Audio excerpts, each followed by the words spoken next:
Welcome to the Becoming Years. Allow me to welcome the woman behind the voice and journey. Your host, Alina Wilson, is a mother, entrepreneur, aesthetics wellness clinic owner, and author of Thoughtful Aging, restoring honor to the aging process with intention and grace. Her becoming years have been shaped by courage, reinvention, and wisdom. And the truth is, she is still becoming. Because the becoming years are not about who you are, they're about who you choose to become. No matter your age or your story, we are all still becoming. Alina, the mic is yours.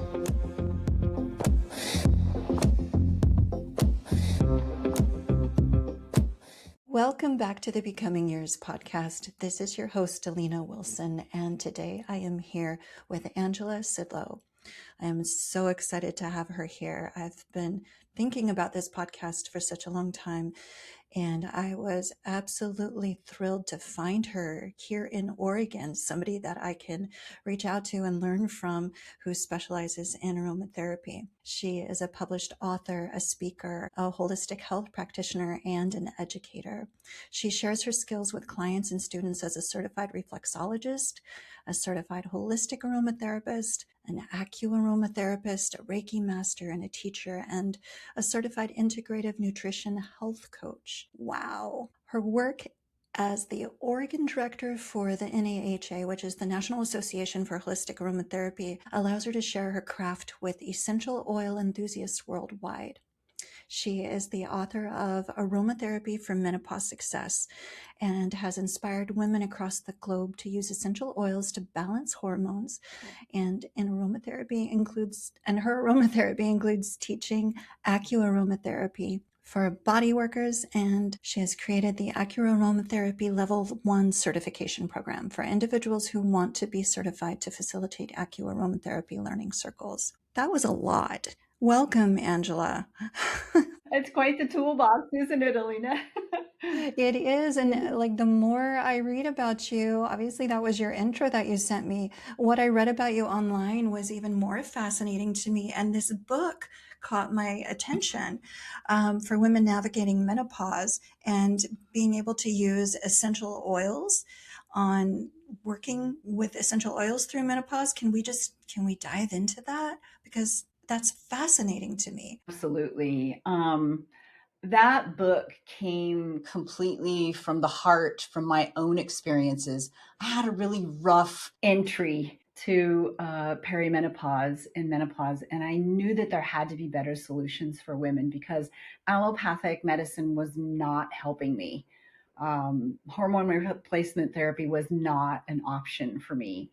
And so I reverted back to what I knew best, and that was plant medicine, whether that was herbs or essential oils. And I remember distinctly saying, okay, I've got to do something. I've heard about this thing called bergamot essential oil, and I'm just going to go get a bottle and start smelling it. So I did because I was dealing with terrible anxiety. I know that part of our becoming years going through perimenopause and menopause are like sorting through all the junk that we've stored in the trunk, right? I And like so that, junk in the trunk. I had a lot of baggage that I was carrying, that emotional baggage that had laid down in my fascia and was going to just not go unless it was going to kick and scream. And Yeah. so smelling bergamot, I realized after about a week, oh my God, I have not been anxious all day long. The only thing I've changed in my routine is I'm smelling this little essential oil. And that led me down a giant rabbit hole. That 20 some years later, here I am teaching it to other women. Okay, how far into I'll just call it your education, you've got all of these certifications, all this training. How far into all of that were you when you went on this journey and you went and bought your first bottle of bergamot?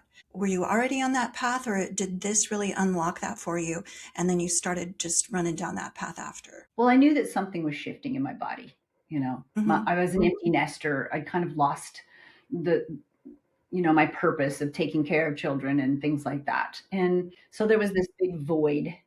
And I feel like that was sort of the the bottom of the barrel where I started and said, okay, let's try this. As I look back, the energetic frequency, which I now do with aromatherapy, working with the frequency, the energetics, how do essential oils move energy in the body? Bergamot does this lift, clarify, and disperse movement. So, yes, lifting off the anxiety, lifting off depression, lifting off irritability, and showing me that as a plant, it could shift my own body's energy. That was fascinating. I went and looked for the first aromatherapy school I could find, and I had been working with a woman in the herbal world, Jennifer Pressimone, and she happened to have an online aromatherapy school. And so I signed up and said, I got to learn everything I can about this. And I was really timid because I'm like, well, I don't know enough to teach classes. I don't know enough to do this. I don't know enough to do that.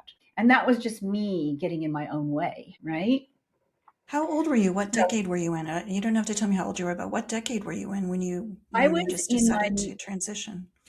mid to late 30s. I had early signs of perimenopause. Yeah, really. I had him at 35. That's when I first knew something was wrong, but I had no resources. And then there was Western medicine misdiagnosed me as having fibromyalgia because that was the trash can diagnosis when they don't really know what's going on. And Wow, how 100 about years that? ago, they would have called it hysteria and they would have put you in an insane asylum. That's what they did with menopausal women. They said, oh, she has hysteria. We're going to lock her away. So Oh, that was many women's experience. yeah. I became an aromatherapist and I opened a little shop in the underground in Astoria, Oregon. And I was um, doing herbal remedies and I was making aromatherapy blends. And then this woman came into my store. She knew a lot about essential oils. So I'm like, great, I don't have to educate here. I can actually chat.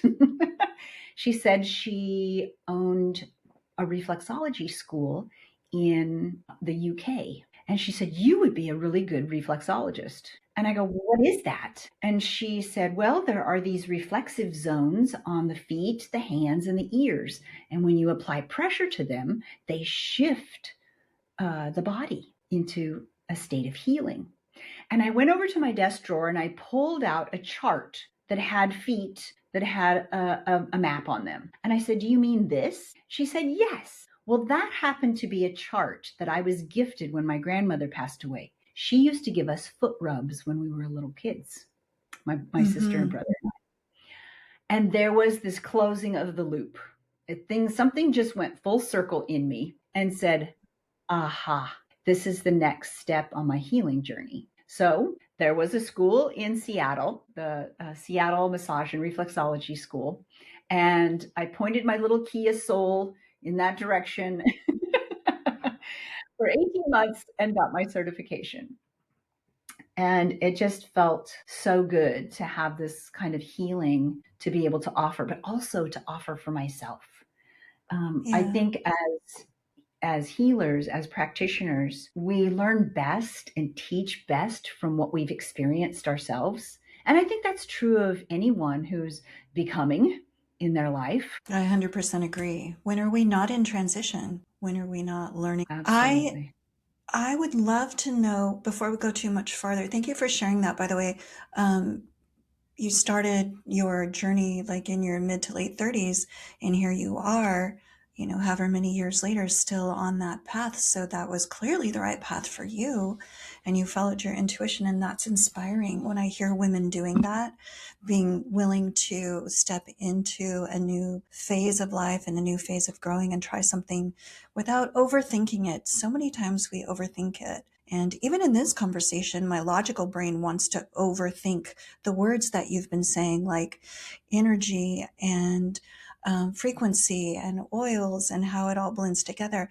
And I know that we're going to get into the science of it because you are brilliant. I know from our other conversation that this is going to be a lot of fun. But I want to know, in the little bit of reading and research that I've done prior to this, what is the difference between an essential oil and a carrier oil, or is there a difference? That's a great question. An essential oil is the collection of volatile chemical compounds that have been extracted through a steam distillation. And I have a still. We actually have events throughout the year here on the coast where we go and gather plant material and we put it in the still and we make magic. Wow. We make hydrosols, which is the water byproduct of a steam distillation. Now, it takes, just to give you an idea, it takes 350 pounds of lavender material, that's the flowers, to Mm-hmm. make 1 pound of lavender essential oil. This is a sacred act to make. Wow. Yeah, it takes 10,000 pounds of rose petals to make 1 pound of rose essential oil. How do we have all these resources in the world? When I go to the grocery store, I see bottle after bottle after bottle of essential oil, and it is lavender and it is rose and all the other things. Are are there fake oils out there? Is it just that it's diluted? How do we have resources like this? Yes, a lot of essential oils out there on the market that we're getting, especially in the United States, are adulterated. And Mm, unless the company can provide the MSGS, which is the chemical gas chromatography report, to show you what the chemical constituents are, it's been manipulated in a lab by scientists who are taking different chemicals and putting it in there to make it smell like lavender. wow. Okay. Rose is very commonly adulterated because it is so expensive. Like a 5 ml bottle of rose should be between $75 and $95, but you can buy it Wow. for $12 on Amazon. That's not real. Okay. Well, that's good to know. Okay, so that's I the work essential oil. Right. So Mhm. the plant material is in the still, and there's a boiling kettle that it sits on top of, and the water boils, and the steam starts to rise up into the plant material. And at that moment, and this is very alchemical, it releases its life force energy into that vapor, into that steam. And it goes up into what we call the hat. And then it goes through to the condenser, which is a coil, a copper coil that is cooled with cold water, and it transforms again into a liquid. Now, it's given off its oil molecules, its scent molecules. So it drips down into a filter to filter out any impurities that might be in there, and it goes into a glass teardrop, an inverted teardrop, so that the water sits at the bottom and then any little tiny beads of essential oil sit at the top. So I can drain off the hydrosol and keep collecting any little minute bits of essential oil. Now, the hydrosol is just as much gold as the essential oil is itself, because you can take that internally. So if I do a lemon verbena distillation, I know that the chemical properties of lemon verbena as an herb are very nutritionally soothing to the digestive tract, to all the mucosal membranes in the body. So I'm going to take that hydrosol to make my rice so that I get those benefits. Or I'm just going to take a little lemon verbena hydrosol, mix it with some sparkling water, and have a beautiful mocktail. Would you ever just drink it or is it too strong? It's pretty strong. You'd want to have Okay. it with, dilute it with something. Yeah. So those are the beautiful parts. And as that first little waft comes out of the still before the drops start, there's this little poof of steam that where the plant meets you and says, "Here I am. I've given my life force energy for you to have medicine." I And can that's see so, the ritual of it, why it's ritualistic. yeah. There's a reverence to it, is what I'm picking up from you, is that there's a solid reverence to interacting with plants this way and taking what they have to offer us from a state of cooperation, not contraction. Yes. And first of all, I ask the plant. I'm always out. I'm the lady in the neighborhood who talks to her 65 medicinal plants in the yard. And I'll ask them, are you ready to be made into medicine? Because we may be coming up on a full moon or a new moon or a super moon. And if there's a plant that wants to give up its life force energy to that moon time, then we'll distill then. And so I listen for the signs of the plant. And then when I'm ready, we do an honorable harvest. We only take what we need. And then when we have some of the hydrosol from the mix, we give it back to the plant as a thank you. What would you say to someone who has a hard time grasping the concept of the way that our worlds weave together between us as human beings and the plants that surround us? Because you are using a lot of words, and I understand it, but I think there are a lot of people in my family and my circles that when they hear you talk like this, they would immediately discount things that you're saying because it falls outside of the confines of conventional understanding of the world we live in. We live in these little boxes, right, where A equals B equals C. But what you're asking us to do is to step outside that framework and look at things from a different perspective. Is it challenging for you talking to people who maybe haven't ever stepped outside that box? And how do you navigate those conversations? I think the most important thing to do, and I talk about this a lot in my workshops, is to step out of your head, step out of your prefrontal cortex, and step into your heart and realize that we are not separate from nature. Those are two really important things. I'm also a ceramic artist. I'm a potter, and I'm working on a series of masks that depict we are not separate from nature. And so it's a woman's face, and her face is covered with mushrooms and fungi and things that we might see on a forest walk. And it's a reminder to us that we are not separate from nature. We live in cycles. We live in a daily cycle, a 24-hour cycle. We live in a lunar cycle, a 28-day cycle, which is exactly what a woman's menstrual cycle is, every 28 days. And we live in an annual cycle. And in Chinese medicine, we go through the 5 elements within that annual cycle. So maybe a good way to describe this then, this marriage of the two, of humanity and plants, and yes, we're all occupying this earth together. Maybe a good way to explain it would be like when you go into a store. For me, if I go into a store and I pick up, just say like a vanilla cinnamon candle or apple cinnamon or something like that, and I smell it, my whole brain shuts off for a second because it smells so good to me. What's happening in my body at that time? Is that an example, a good example of how we are affected by the plants and the smells around us? Yes. So if we want to get to the technical explanation of the olfactory system, because it's the oldest part of the brain, it's our caveman brain, the limbic system. It tells us what to eat, what we're hungry for, what we're not hungry for, what mate we want to attract, what mate we want to repel, reproduction. Everything revolves around this limbic system. So when you smell that candle, you may have what we call an aromatic memory.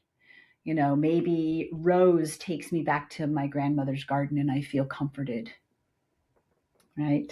Or apple, maybe one of the citrus candles makes your mouth water. Right. There's receptors going, it hits that epithelial layer in your top of your sinuses, which is about the size of a postage stamp. And it's the only place in your body where nerve endings are exposed to the open air. And it picks up those little molecules.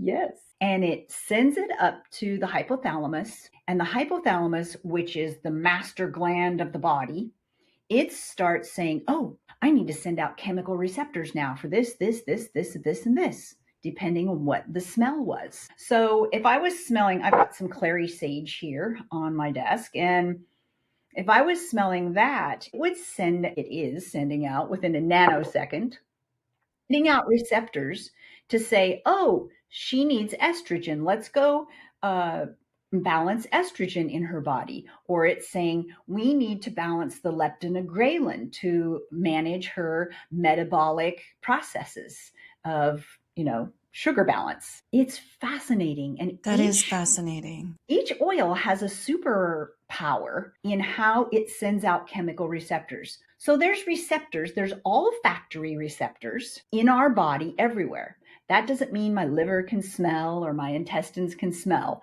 but there's receptor sites. So when the hypothalamus sends out a message, let's say it's going to say, all right, we need to go and help with this estrogen. So it sends out an estrogen message, and those receptors go and find those receptor sites and they lock in like Legos. And that Right. creates a shift in the chemistry and the energy of the body. So in your book, and I found this so fascinating, then when you include 100 recipes and a 12-week roadmap on information on how essential oils work and how to use them safely, is that specific to menopause or just in general? The book Aromatherapy for Menopause Success is general. There's a Okay. separate book, which is the 12-week roadmap to health and happiness, and that's pretty general. That's about lifestyle Okay. upgrades and sort of an introduction of like, how can I use these essential oils to upgrade my lifestyle? So I got the two. So there are two books, so I just got them confused, is Two what I'm hearing you separate, yeah. say. Okay. Hmm. Okay. So we need Yeah. both of the books. Thank you for explaining that. The science of this fascinates me, and that's one of the reasons that I sought you out specifically, was because I could tell that based on all of the things that you've done in your web presence, you take this very seriously. This is speaking with you the last time, and even now this time, it just completely legitimizes this for me. It's no accident that when I smell lemon, my eyes open wider. When I smell cinnamon, I want to get my pajamas on and get cozy. Those are things that are actually happening within my brain and my body based on my Yes. unique design, correct? Yes, and congratulations for having the awareness to notice that. That's what our body wants us to do. It says, I'm giving you all these signals with all these scents around you. And that could be an opposite too, because let's take, for instance, those Glade plugins that everybody's smelling, or maybe fabric softener or dryer sheets. Those generate scent memories for people too. I had a client once who has since passed, and she was stage 4 cancer, and she still had to have the dryer sheets because that meant she felt clean. Oh, But the Yes, because that was an aroma memory that was ingrained in her, that her clothes were not clean unless she had the dryer sheets. But those dryer sheets, those Glade plugins, those Scentsy candles that you're using have over 150 xenoestrogens in there. That means they have hormone disrupting chemicals in them. So your body's having to deal with that too. Even though it may create a um, memory, there's a wow. toxicity level in there. Okay, I read one time that, and this was years ago, probably 10 years ago, and I've looked for this article since then and I can't find it. So maybe you know this. I read that in the products like Febreze and in the dryer sheets, they put chemicals in there that actually make you addicted to that smell, that cause you to go back to it over and over and over again, but not because it's good for you, because they have actually put chemicals in there that create an addiction to it as a way of selling the There product. There is a science lab in Switzerland where it's used by the food industry, the industry that makes the vaping pens, all of that. And what Hmm. they do is they put diodes on their subjects and they measure brain activity based on a, a chemical taste that people are tasting. So what they're looking for is at what level with the salt, fat, and sugar combination does the brain light up with oxytocin, serotonin, all of those feel good, happy hormones, because that tells the food manufacturer that's the product that we want to produce, because that's going to make them come back time and time again and buy that food because their brain has been triggered to have a happy experience. That sounds very sinister to me and manipulative. This is what's happening to our food stream. Mm-hmm. Um, how do we counter that? What can we do? What resources do we have to educate ourselves? And I know we're going to get back to the carrier oil in a minute, but I'm I really think curious now. Is there the a specific ingredient? EWG, Or- Mm-hmm. EWG.org. It's the world, oh gosh, I don't remember what it stands for, but they have like, they list like the dirty dozen foods that have the most chemicals on them. They list products and companies to look out for that are putting harmful things out there. EWG.org. I'm looking it up right now, .org, and see what this is. Yeah. It's a world Know your organization. environment, protect your health, EWG's Dirty Dozen and Clean 15 list. Okay, so it looks like they have a digital copy that can be downloaded for free. Yeah, that's Yeah, I just didn't know for what foods, but they EWG stands also go further with for. other Okay. chemical additives and things like that. Yeah. Okay, that looks like a really cool website for all of you listening. It's ewg.org. It actually is really cool. Okay, but I'll go back to And that another really, time. you think about sugar, there are 60 names for sugar on labeling right now. So if you think you're avoiding sugar, you have to know all 60 names that sugar is being named after. Is there a Yeah. website, do you know, that we can go to where we can just put in the name of the food and it tells us? I feel like I stumbled upon one a long time ago, I don't know, and but it that would tells be us if genius. it's good or bad. I'll look up Hmm. if I can find it.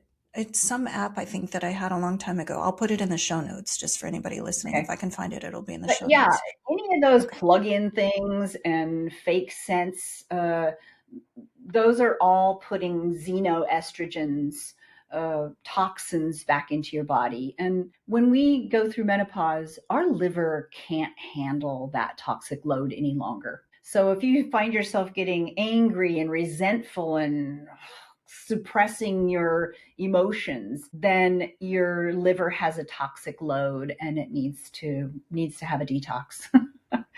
So, getting rid of all those chemicals in the environment that you come in contact with. Hair products, all of those things. If it has phthalates in it, if it has dyes in it, you're absorbing that through the skin. I'm starting to feel really overwhelmed because I think about all of the places I go where, like we've mentioned, dryer sheets and Febreze and scented candles. And where do we go then to get products that aren't changing or affecting our biology? Well, you start with shopping local with small manufacturers that are aware of these types of things. I go to my local farmers market when the season's open, and I make sure I shop with my organic grocers, and I read a lot of labels. There's one lady that I follow that does a lot of kidney health things, and she says, "Turn it around, Buster Brown," and she's like, "Read those labels." And if it says natural flavorings, you want to stay away from that. Yeah. Because that's a general term that could be anything or what? Yep. It's another word for sugar. Oh, It's one of those okay. things that manufacturers have been able to get through uh, and use as sugar. Okay. What about, well, I won't go into that. I was going to ask you about MSG because I feel like that's another one that they add to foods that has created an addictive cycle. Then they change the name over and over and over again. But let's not go there. Let's go back to your specialties, which are these essential oils and aromatherapy. Can you help us understand? We've talked about essential oils. What are these carrier oils? Yeah, carrier oils. Carrier oils are oils that you would put with an essential oil so that it's not harmful on the skin on a dermal application. And so that might be apricot seed oil, olive oil, avocado oil, coconut oil. I use an organic clear jojoba oil. And it's spelled Jojoba, and it's actually a wax. So I try and stay, really close to all the organics and all those carrier oils. Each carrier oil has its own medicinal properties. So if I was going to be making skincare, I might use apricot kernel oil or almond oil because it's more readily absorbed by the skin, whereas a jojoba oil might sit on the skin longer before it's absorbed. And if it's absorbing nice and quickly, it's going to pull those essential oils that are beneficial too. If I'm doing something with the skin, I might use a sea buckthorn oil, a rosehip seed oil. So more of those little specialty oils that are more expensive, but really good for the small, fine lines and things like that. So I'm in the skincare industry. I sell medical grade skincare products. And one of the things that we talk about a lot, and I do have a plant-based line here, which I'm very, very fond of, Epiance. And it does harness the power of plants to really affect change in the skin and heal the skin. So I'll just say right up front, I've been on that bandwagon for 19 years now, where I know that we can utilize plants to our benefit to improve our lives. And just even from an appearance standpoint, it's important to know what's going on your skin. One of the things that we talk a lot about in the skincare industry is the molecule size of the products that we're using, because that makes a big difference in what can actually make its way into your skin.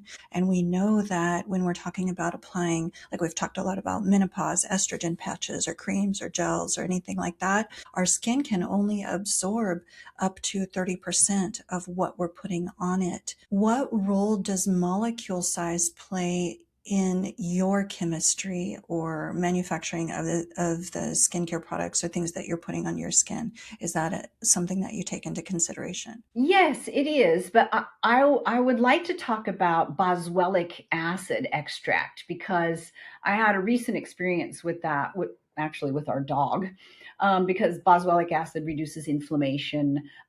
It's a molecule that is too big to be uh, taken up in a steam distillation of making frankincense essential oil. Frankincense, its botanical name is Boswellia. And so they take the matter that's left over from the distillation and extract the boswellic acid. And then it's powdered and put into. I have a colleague in New Jersey that is working with a pharmacist who's a researcher in Belgium, and he's doing the process and then sending her the bulk. And they do a 70% and a 30%, but it's been really great. You can put it into like a lotion base and use it topically to help reduce inflammation and pain. You can take it as a capsule internally for inflammation and pain as well. So yeah, that was a case where the molecular structure was too big to be part of a hydrosol or an essential oil, but they were able to extract it and still use it as a beautiful health amendment. I'm so grateful that we have people like you out there in the world studying the science of all of this, because I think these things are provided to us in nature for our use. And cultivating a growth mindset, which is one of the things that I talk a lot about in the book that I wrote, requires us to really think outside the box. And what you're bringing to us today is not just information, but experience and the science that supports it all, and the passion that drives your need to continue to learn so that you can educate the rest of us. And I just want to take a moment and tell you that I see that. And I am so grateful for you and for the people in your circles who are not dissuaded by others who want to put everything back in that nice, tidy little box and stay right where we are. Yeah, That being said, go ahead, please. I think getting back to bergamot, and I think the most frustrating thing for me in being an aromatherapist and is that so much of what we're doing in the studio, in the clinic, science hasn't caught up with.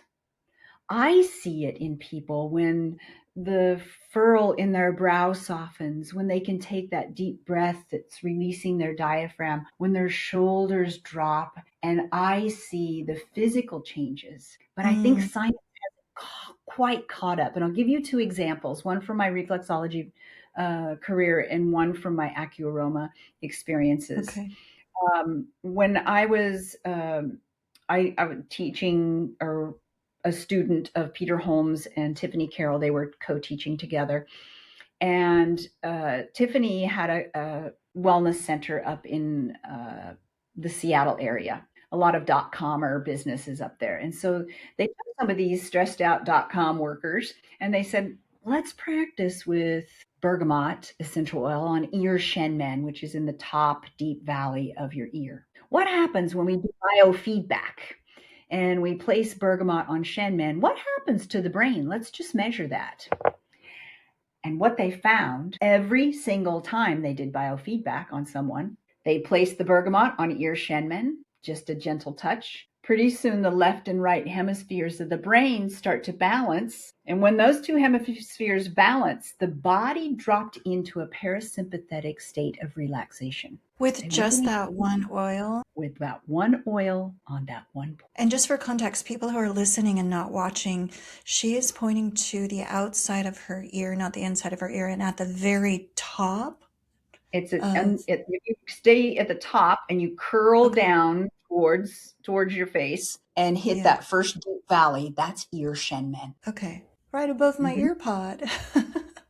Right above your ear pod, yes. Yeah, right above my ear pod. On that little shelf. Okay. So that's not something that they were educated about ahead of time, like, oh, hey, this might happen. No, absolutely it was just not. And how often did that response occur? Every single time. Every single time. So And could I do that myself then if I wanted to? Absolutely. Make sure you put a carrier oil with it, so you don't get it. It's a skin sensitizing oil. So you wouldn't want to end up with, a sensitive area by putting it neat on the skin.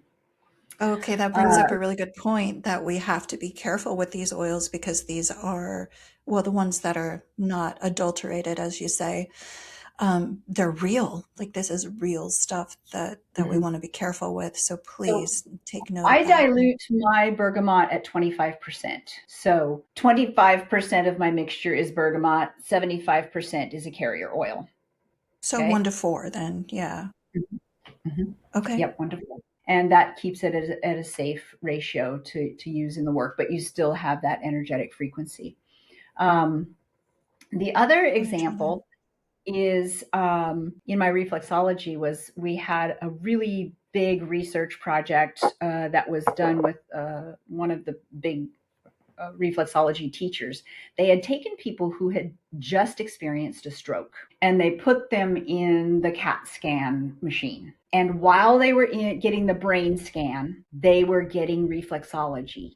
And every single time they started working the brain reflexes and the cerebral reflexes, that machine lit up. There was activity going to the brain via that pressure point on the foot. On the foot, wow. We are all connected to everything in our body. We cannot separate out. You have a liver problem, you have a lung problem, you have a brain problem. We are one integrated whole organism. And Western medicine likes to piece and part us out. That must be so frustrating for you, just as a holistic practitioner. It has been for me at times, just in the women that I've spoken to here in the clinic, where they're being told one thing, and like you just said, piecing it out as, and it becomes frustrating and challenging to bring them back to center and to help them realign their viewpoint on their body.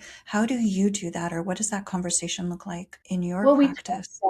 If someone comes in and they've been struggling with a gallbladder issue, and lots of women do when they enter perimenopause, because your lack of estrogen is changing your digestive system. So what would the symptoms of that be, of a gallbladder issue? How might that present? They might have more acid reflux, more like not being able to get food down to get digested. They may have a painful area on their right side underneath the rib cage because the gallbladder's in that area. Inflamed. Yeah, the inflammation.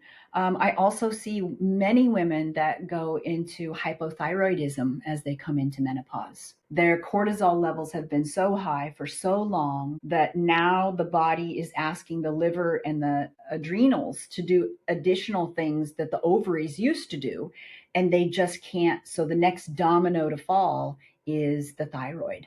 Mm-hmm. So Western medicine doesn't look at those types of things. It just says, oh, you just need thyroxine. Bye. See you later. Come back for your refill. and they get really dismissed, and that's a whole emotional roller coaster then that they get put on as a result. I agree with that because as women, I think we're very intuitive and we know deep down that there is still something wrong. That yes, maybe we've gotten a proverbial band-aid in one case, but it's not actually solved the problem that we're having, and we continue to move forward, being led to believe that the problem has been solved. But in a way, it's like we're gaslighting ourselves because we feel the things and then we take the medicine and then we convince ourselves the medicine is solving the problem, but we're still feeling the things. And that's the center that I want to get back to, even if we can in this conversation, to encouraging women to keep looking, keep digging. Don't dismiss something. If you're feeling it, it's real, and that And you if have you're feeling it, options. many other women are feeling it too. You are not the only one. Yes, yes. You know that Yes, little voice inside you. And so this is a time in your life during perimenopause to find your sovereign self, to I like really that. hone in on, yeah, Kathy Skipper uses that. She does a program called The Alchemy of Menopause and a lot of Mm. the Carl Jung theories in there. And she and I are good aromatherapy buddies. And it's just a time where we rediscover ourselves, our true selves. And there's this integration of the head and the heart. So there's head, heart, and stomach, which are our solar plexus. And those Mm-hmm. have to be in alignment for us to discover, recover ourselves during this time, and to be that sovereign woman who is the wise woman that others come to um, for advice. Okay, so you've used the word realignment. I love that word. I live by that word. Is there an easy way for a woman who's feeling out of alignment to start that journey or that path? And what I'm really hoping you'll say is take this essential oil and smell it 3 times a day. I want Like it to I did be with really easy, bergamot. but I have a feeling like it's not going to be that easy. So I'm really curious how you Well, would answer that question. I think for most women in general, I think just for everybody in the world that we live in today, is that we have to get out of fight flight. We have to get back into a parasympathetic state of relaxation to let our bodies know that they are safe, that we are listening to them. I hear you, I see you. And then that can begin. So, yes, bergamot on Shenmen. Yes, have some of that, get that started. And then if you need some grounding, there's a point on the bottom of the foot, kidney 1. It's called bubbling spring. The kidney meridian is where the kidneys are, where we store fear of the unknown, just fear in general. It's part of the water element. And Didn't know that. so yeah, when we can get ourselves grounded, and I like to use, my favorite is vetiver. Vetiver is a plant that has roots that reach 12 feet into the earth.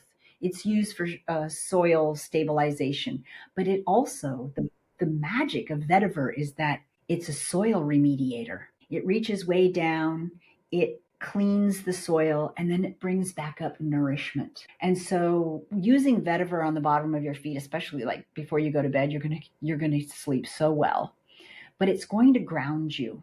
It's going to ground you in the knowing, so that when you go into that parasympathetic state of relaxation, you can feel grounded in who you are, in where you're going, and how you're aligning with the rest of the world around you. And thank you for that. It seems to me like it's a good time to bring up the concept that we don't have to have all the answers. Like a lot of these things that we experience as women, especially as we're aging, we're so used to problem solving and finding answers for everything. And in my own personal experience, when I stopped looking for answers was when I started healing, because that's when I was able to just feel things and to not try to tease it all apart and make it make sense. but to just feel it. And for me, that started in small moments throughout the day, in the morning, in the evening. It wasn't a practice that I could engage in or had the time or ability to engage in all day long, but engaging at a stoplight, setting my mind to reminding myself, okay, I'm going to engage in this practice for as long as this red light lasts, and doing it in small chunks throughout the day, and bringing myself back to a point where I was just breathing and not looking for answers. And correct me if I'm wrong, but I think that's what you're talking about when you're talking about coming back to a parasympathetic state of relaxation, where we just feel things and stop thinking things. You were microdosing. You were microdosing with experiences. I love that. But yes, they're the tiny moments that we start to notice.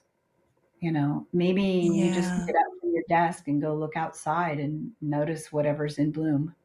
That's you're spending time there in the present moment. You're not future tripping. You're not worrying about something that happened 10 years ago that you still are angry about. You're in the present moment, and the oils guide you to that present moment.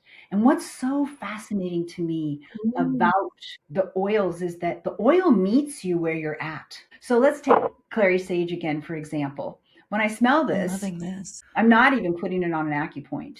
It's saying, oh, hello, Angela.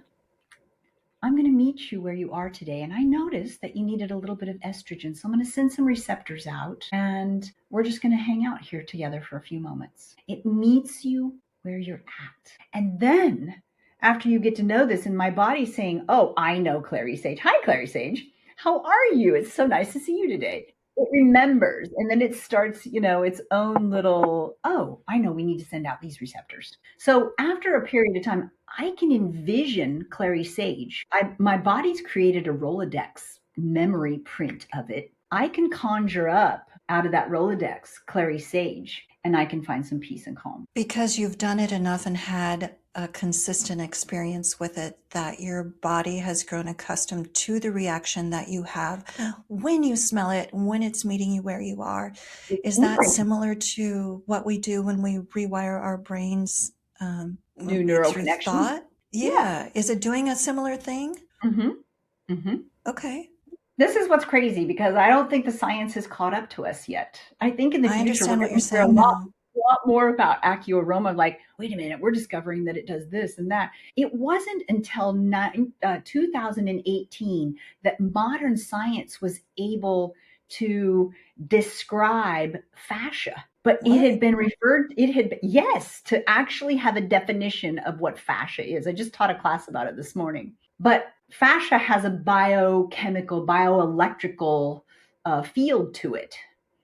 And it's been described in Chinese medicine in 4 different platforms of the body. It's in the sinew channels, which run next to the meridians. It's in the meridians, and it's in that interstitial space that's collagen filled and has connections to our Wei Qi, our defensive Qi, our immune system, our lymphatic system. For Chinese those who might medicine not is know, working with. can you explain the purpose of fascia and what it does in our body? Just because I know we have younger listeners who maybe aren't at the same levels that we are. If we could just explain that for them and then continue, please. Okay, fascia is that connective network of tissue that holds our framework together, that allows us to have movement, that holds those little tiny spaces that have fluid in them and communicate biochemically. It wraps around our bones and our organs and our muscles and tendons and ligaments. It keeps us together.